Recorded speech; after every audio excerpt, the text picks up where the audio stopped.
Hello mga lola, mga apo, at tatay at nanay. Ililipat ko lang ang aking kuwan dito sa likod ng bahay. Ang aking sampalok.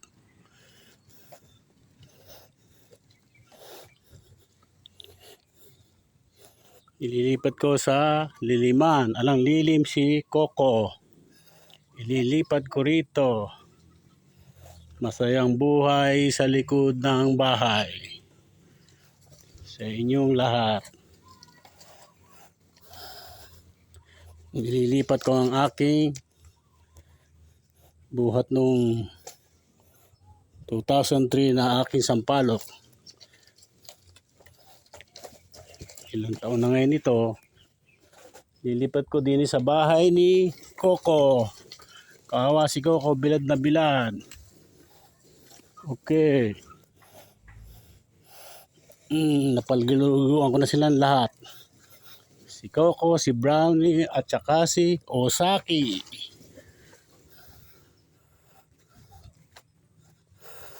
Ay, ang bigat. Yan ang buhay ni Lolo sa likod ng bahay.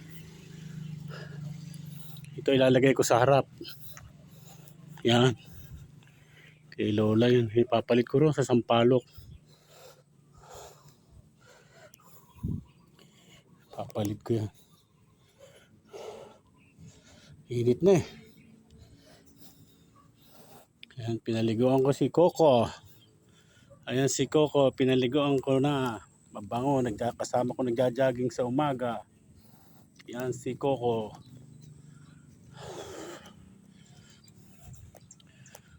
Ito naman si Brownie. Brownie! Halika, halika. Halika Brownie, halika.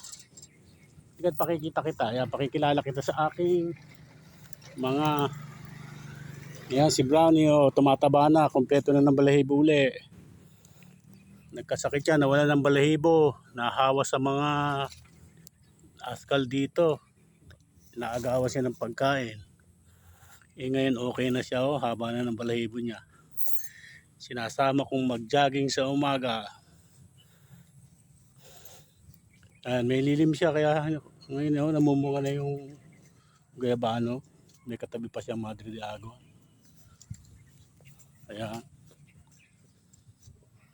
Ayan naman si... Hoy, Osaki, come here. Osaki, tayo, stand up. Osaki, halika na. Halika na. Wala sa kondisyon si Osaki.